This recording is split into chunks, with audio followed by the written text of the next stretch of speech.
Ward number 3 की जनता, जो भी हमारे बुजुर्ग भाई बहन और जो भी युवा साथी हैं, सबसे मिलकर मुझे ऐसा लग रहा है कि अब एक बदलाव का समय आ गया है और सभी ये चाह रहे हैं कि कोई नवयुवक आए और नए तरीके से योजनाबद्ध काम करवाए। जितने भी हमारे अभी वार्ड में काम हुए हैं गत वर्षों में, काम तो होते रहे हैं और काम कोई देखिए इंडिविजुअल के माध्यम से नहीं होता। जो प्रतिनिधि बनाए जाते हैं वो वार्ड की जो भी समस्याएं हैं या कोई भी हम योजना बनाते हैं वार्ड के सदस्यों से मिलकर, वो रखी जाती है और उनको एग्जीक्यूट किया जाता है। कई जगह पर कुछ कमियां रह जाती हैं, तो हमने उनको पहले भी हाईलाइट किया है। उसमें कई जो हमारी प्रमुखता से जो समस्याएं हैं, जैसे कि जो पानी की समस्या है, जो अब आज की डेट में 8 से 10 दिन के बाद पानी पहुंच रहा है, तो उसका मैं समझता हूँ कि कहीं समाधान नहीं मिला है वार्ड की जो हमारे निवासी हैं उनको। तो ये एक बहुत गहन सोच का विषय है कि ऐसा क्यों हो रहा है और इसके लिए जो भी हमें स्टेप्स लेने पड़ेंगे उसके बारे में हम ऑलरेडी सोच रहे हैं और उसको एग्जीक्यूट किया जाएगा। देखिए, हार को लेके डर तो पहले दिन से ही बना हुआ है, बट ये जो ये हरकत जो जिसे बोल सकते हैं, ये होता है फ्रस्ट्रेशन, आउट ऑफ फ्रस्ट्रेशन। तो अगर कोई इसको एक हेल्दीली compete नहीं करना चाहता और इस तरह की गतिविधि में आता है, तो इट इज़ वेरी शेमफुल और हम तो क्या ही कहें इस बारे में। अब कल 15 तारीख 3 बजे तक मुझे लगता है कि हमें प्रचार की अवधि है। तो फाइनल काउंटडाउन में अब हमारा यही है कि जितना ज़्यादा से ज़्यादा दोबारा लोगों से बात करके अपनी बात को रखा जाए, हम उस काम में लगे हुए हैं और वही आश्वासन जो हम पहले से दे रहे हैं, वही आश्वासन अभी भी है कि मैं वार्ड के लिए प्रतिनिधि बनकर अगर आगे जाता हूँ, तो 24 घंटे उपलब्ध रहूंगा।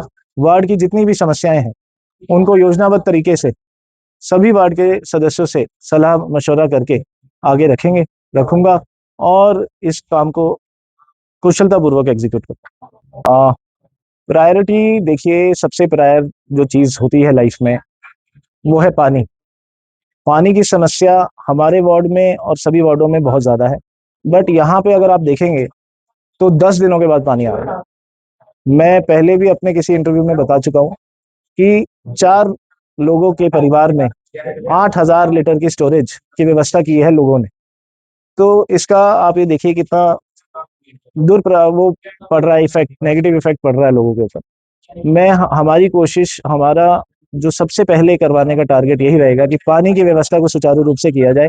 उसके लिए प्रमुखता से, अगर हमारे वार्ड में जो टैंक्स बने हुए हैं, जो अभी वर्किंग सिचुएशन में नहीं है, स्टोर नहीं कर पा रहे हैं पानी, उसको या डिसमेंटल करके या रीइंफोर्स करके नया टैंक का निर्माण किया जाए, बड़ी कैपेसिटी का निर्माण किया जाए, ताकि लोगों को अपने घरों में उसे स्टोर ना करना पड़े पानी को, और वो नियमित रूप से वहां से डिस्ट्रीब्यूशन प्रॉपर हो सके टैंक्स के माध्यम से। जितनी पाइपलाइंस हैं उनको भी हम चाहेंगे कि वो रिपेयर हो, जहां पे रिपेयर नहीं हो सकती वहां नई पाइपलाइन डलें, और ताकि जो लीकेज की समस्या है वो खत्म हो जाए, लोगों को पानी सुचारू रूप से मिले।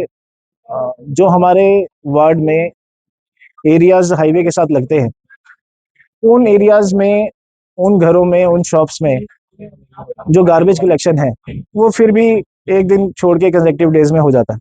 बट जो घर हिल टॉप पे बने हुए हैं, वहां पे कोई गार्बेज कलेक्शन नहीं होता। उस गार्बेज को जो एक हाउस होल्ड व्यक्ति है वो कहीं ना कहीं तो डिस्पोज करेगा।